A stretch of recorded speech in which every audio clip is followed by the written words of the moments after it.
DGR unicast is kind of just a test for me because what I try to do is I turned off IPv4 on the website because I wanted to make this website like how much modernness could I make this? So Sure. I turned off IPv4. It's solely IPv6, and then I tried to get QUIC to be the only standard used, and it is impossible. I Oh mean, yeah. I tried turning off TCP. I tried so many browser configurations. It is impossible. I tried turning ports off on like with a firewall on the server, and it just wouldn't, just nothing. So, and that's Well, obviously going to be what so we're talking about with this. I would caution so QUIC is an interesting thing, but it's Yeah, like there from a IPsec point of view, there's a lot to talk about with that, and yeah. that's like the main concern that I'm aware of. It's there's actually some real simple practical shit to mention about QUIC that's really negative actually. Yeah. To the point that I had to reach out to friends working at Amazon. Tom Scholl is the security guy that I worked with for the last 20 years from like the late 90s on. And he happens to be there doing stuff and knows all the people on the CDN team, on the CloudFront team. And I said, hey, imagine this. I'm up in my cabin one day and my buddies are around. We're watching F1 and it's like not even 260. It's like some shit, low bit rate, totally munged piece of shit delivery. And I'm like, that's weird. Let's track down who they're using now. And it never used to be a problem, but they switched to using Amazon CloudFront because it was cheaper than anything else. Or Amazon's a sponsor, I guess, of F1. Uh-huh. So I'm noticing that it's using CloudFront. It's coming out of them, and it's all UDP 443. Oh, QUIC. They're using QUIC. Wow. So imagine the F1 app on Apple TV now is bundling a QUIC stack just to speak quick to whatever CDNs are using, Amazon. And then Amazon, now using QUIC to deliver, doesn't have a signal about what the largest unfragmented MTU really is in the network span. And at my cabin, we're using VPNs over cellular to my data center to gloss over all the shit that's not available and unreliable. And one of the Hmm. consequences is my shit does pre-fragmentation and then silent reassembly on the VPN layer so the nodes don't know things were fragmented. But the So performance, is this like quick on top of WireGuard then? Because you said VPN. Is it? well, so So so all the stuff I'm using is Cisco shit. So it's okay. like it's classic IPsec with like GRE inside. Okay. So the final tunnel MTU was like 1358 and you get 1318 usable for TCP MSS. Hmm. So unless your IP datagram is no more than 1388, I'm going to fragment it and then reassemble it silently in the network. And so Mm. if there's a packet drop or loss, and there will be because it's over commodity shit, the reassembly will time out because you're missing fragments. So you'll just miss whole chunks of packets, and the receiver gets essentially out of order datagrams. And QUIC says, "Oh my God, I got 4, 5, 6, 7, and then I'm missing 8, 9, or I get something reordered, or I got 4, 5, 10, 12, 6, 7, whatever weird reordering is going on because of reassembly." Then the quick stack is degenerate, by the way, and they're not well tested, and they freak out. They reduce congestion windows. They send things to the other side that say slow down. And so now Amazon is stuffing the lowest bit rate to this poor little endpoint while I'm sitting there with like a gigabit of capacity, all because it can't figure out what the real MTU is. It's bullshit. So I mean, could all this be solved at the application layer? Because I just think of UDP as like a concrete foundation, and TCP is a building from 1979 that we can't bulldoze. You know, that's the way that I think of that. let So it's me like, let me invite a little different perspective. okay, okay.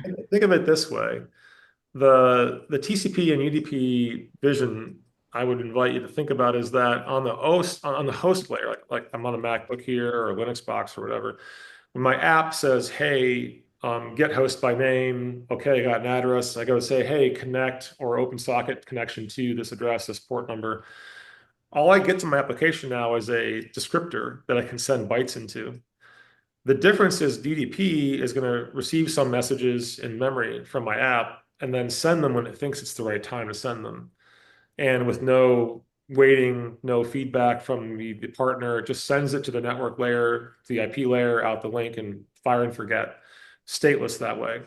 all I have is a little bit of transmission buffer in the socket, file system layer, not file system, but the kernel, whatever kernel IO layers are handling these things to the user land side. There's a little bit of buffering there, but not much beyond just like write a message to the wire, to the socket, and out it goes. And UDP will sequence, not sequence rather, will fragment. If I write like 16 kilobytes or whatever, it'll create one big packet of whatever IP can go up to, and then send an IP packet plus like 10 or 12 fragments. So my send call to the socket is going to be a whole number of bytes. It could be megabytes. It could be tens of megabytes. It's up to the underlying UDP layer and then IP layer to fragment that appropriately over the wire, over whatever protocol is available to that system. Yeah.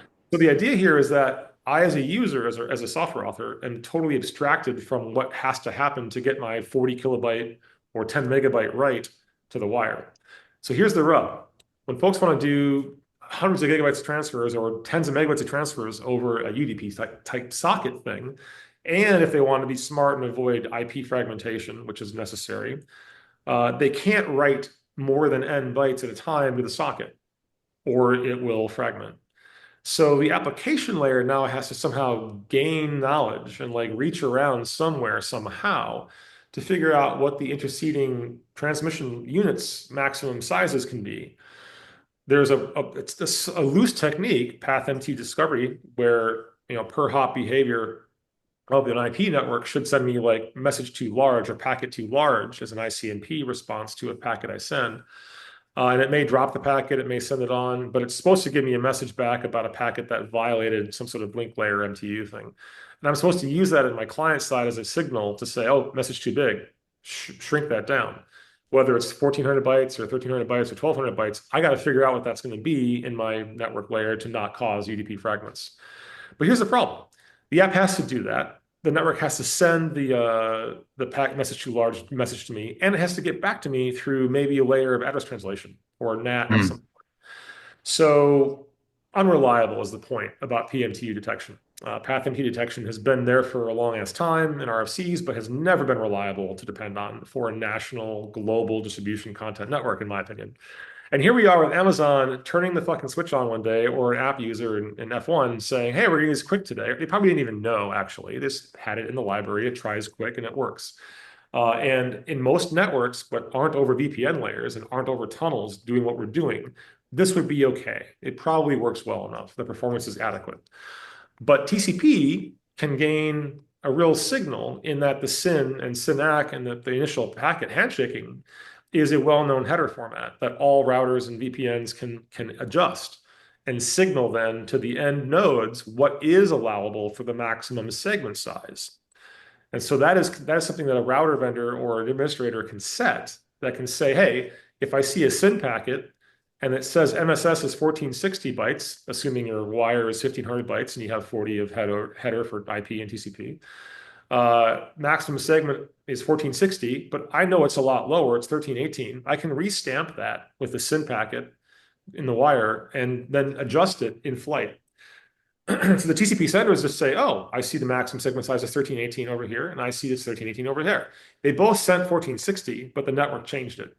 It's an explicit way to signal what the maximum segment size can be without causing fragmentation. The problem is there's no standard way to do that in UDP at all. You have to invent.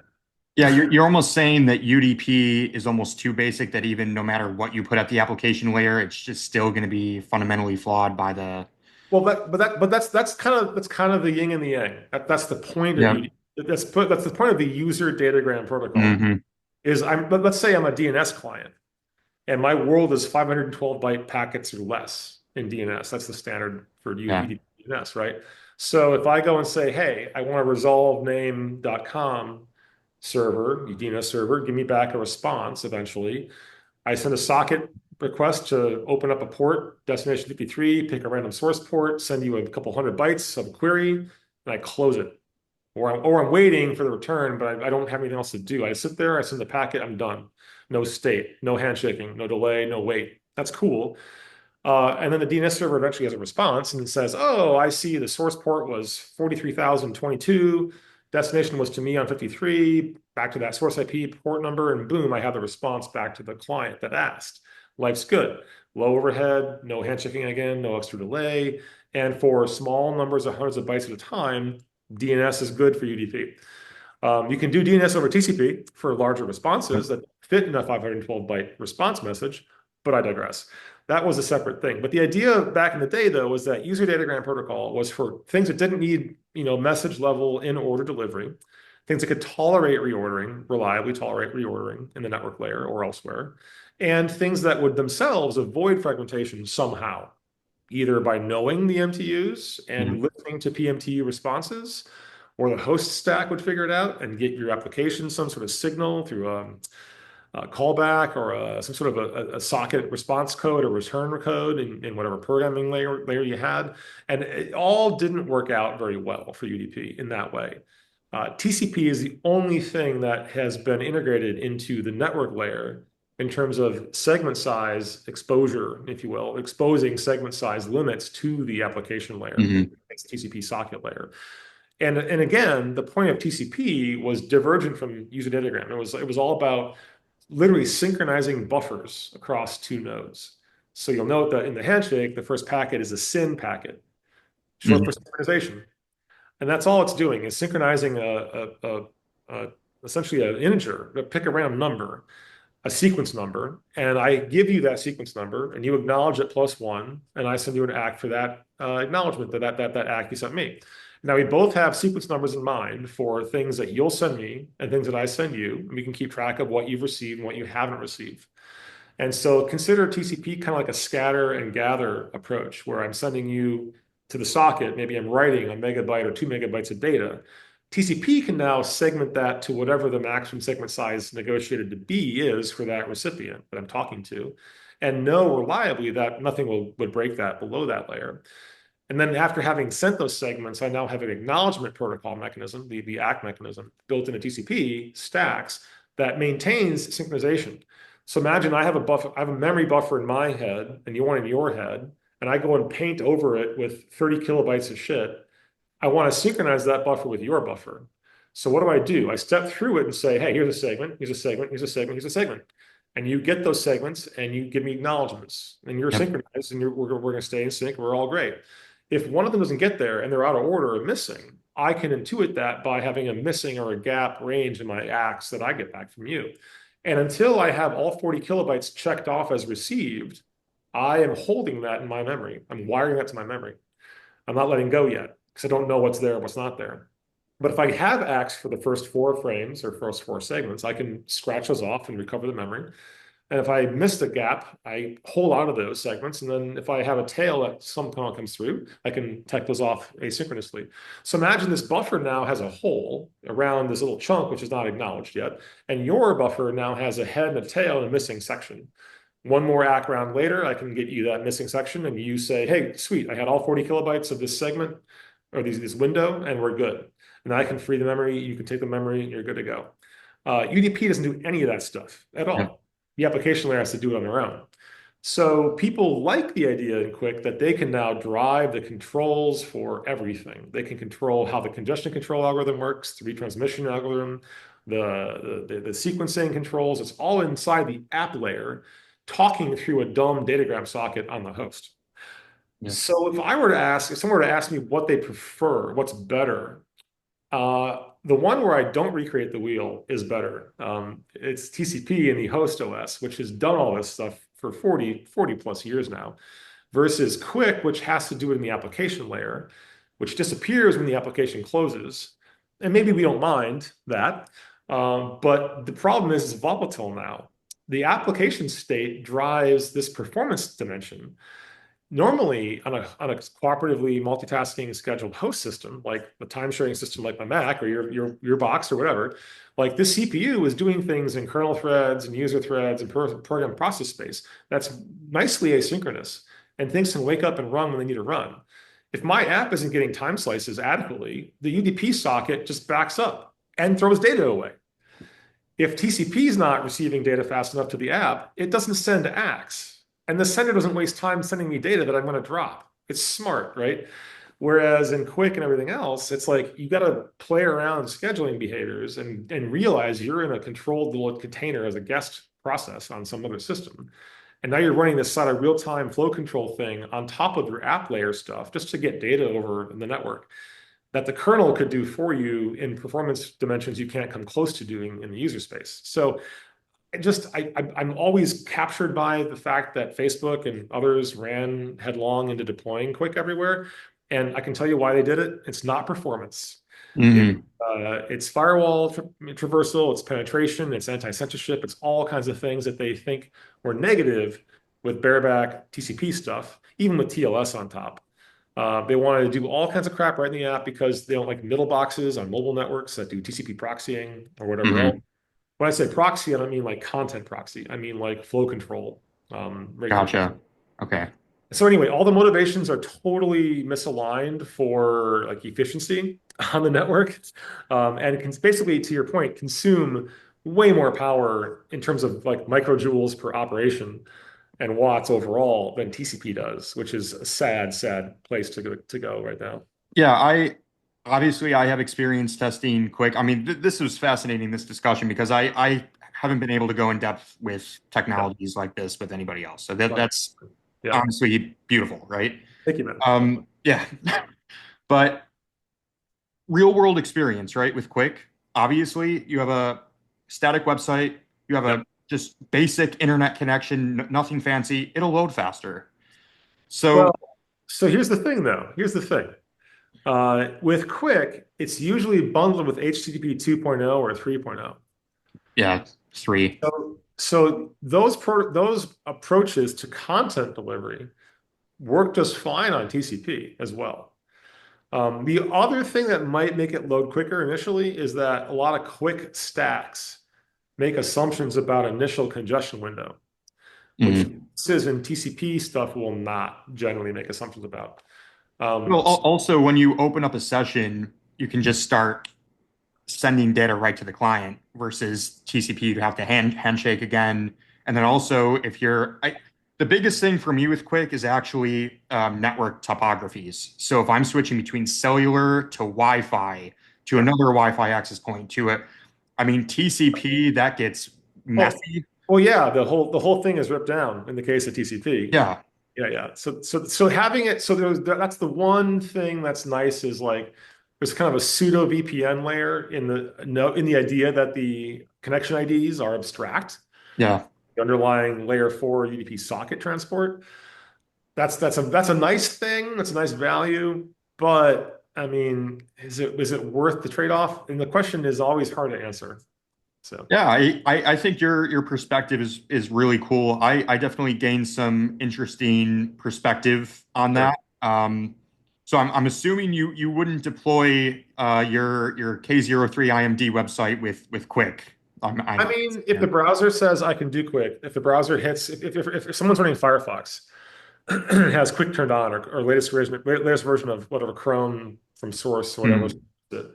Yeah, sure. I mean, supporting it's a fun and nice thing to have. Like, and I kind of have the John Postel, philosophy deeply embedded in my psyche, which is be Yeah. liberal in what you accept and conservative in what you send.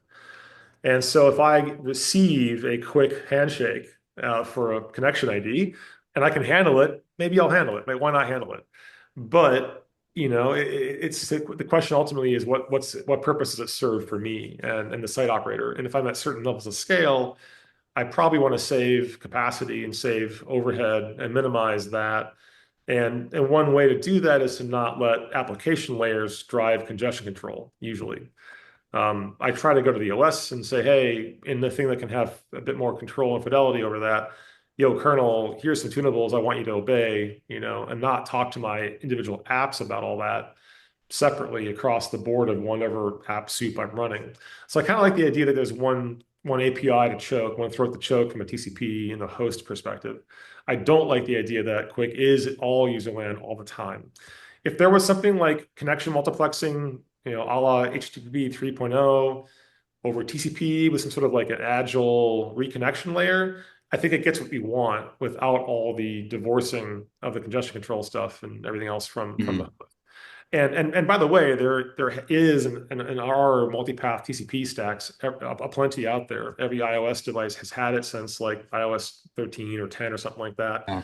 And Linux has been doing it for a long time. Citrix has had front-end load balancers that support MPTCP for about ever as well. It hasn't taken off for no real good reason. But along the similar lines now, we have all sorts of other ways to, with WebSockets and with other sort of agility features, deal with connection transients and interruptions from cell to Wi-Fi and vice versa. So there is some value in QUIC from that direction, and I definitely see that the point about hiding as much as possible from the network layer, where we're in locations and situations in which it's an adversarial environment, and maybe a carrier area is malevolent or mischievous in some way. Yeah, there's some gain there, but at the same time, am I shooting myself in the foot from a performance dimension? Am I doing things that cause excess fragmentation? And in some cases, in my case in particular, having upstream to a literal author at Amazon about this, yes, that was annoying and dumb. And why didn't they follow the default recommendation of 1,200 bytes per message maximum? I don't know. They just Was that a didn't. live stream? Yeah, it was a live video delivery, They but should have just sent it over ATSE instead. well, they should have. I mean, unfortunately, F1 wants to charge a lot, uh, Yeah. and so they got to do that with the DRM on top. Hmm. But yeah, it would be obviously much more efficient to have all of that over some sort of a payload. I mean, Oh it yeah. was a 4 or 5 megabit stream. It could have been over anything. There was capacity everywhere to put Oh it. yeah. But yeah, so but for all intents and purposes, the challenge was like all this together still couldn't deliver a reliable stream on essentially a network that hides fragmentation from UDP. And because of QUIC's negative interaction with sequence problems, it just dug itself into a hole worse than TCP would have. Hmm. And it also, in the case of TCP, would not have had a sequencing problem because there would have been no fragmentation problem because maximum segment size is probed during connection establishment. So it's like this would never have been a conversation. Amazon would never have had to think about it if it wasn't for me pointing out, knock, knock, knock. This is bullshit. Stop doing this. Like you did it wrong, thinking you're doing it right, and you wouldn't have a signal otherwise. People just wouldn't work well. It wouldn't play well. That would be the only So solution you get back. did they end up fixing it? And are they still using Quick? And then Oh they yeah, yeah. yeah It's they out there. fixed It's working. It's delivering fine. But it was like don't creep up from 1,200 bytes to like 1,300 or 1,400 or whatever. Like stay there if it works. Or I mean, I don't know how I fix it exactly. I didn't get feedback on the implementation change to do this. A smart implementation could taste segment sizes initially and note throughput and it. do Hmm. some decision making in the quick sender based on results. But that's complicated. I mean, that's like really like you stripe things, like you start small, ramp it up, look for reordering, like look for signals and acknowledgments that tell you it's reordering, and intuit that as a sender. Like that's tricky shit. That's like It is. well beyond. That's like I mean, that's not like CS grad level, but that's like well beyond undergrad kind of shit. And Oh and yeah. you got to look at the wire messages, you got to look at the ordering, and look at this closely and intuit the things we're talking about. Absent any user feedback, other than it just doesn't work right. It doesn't look good. I'm seeing a low bitrate stream, not seeing the high bitrate stream. That's all they're going to know from people's feedback typically, like my complaint. If I hadn't had a packet trace off a span port on my switch to the Apple TV, it would have gone nowhere, guaranteed, because it would have been your network's Yep. broken and slow, Anton. But no, actually, it wasn't all my fault. It was like both of our fault why it wouldn't work. So you're the one that gets to fix it. I say I'm not changing my network. You change your code, and all of a sudden, fine. So as an interim, though, I block UDP 443. That was the only interim fix here, was blocking QUIC. And it'll switch it back over to standard fare. The Yeah. client, the standard HTTP client or HTTP 3.0, 2.0 client in the video player would just use TCP. Yeah. And boom, fine, problem solved.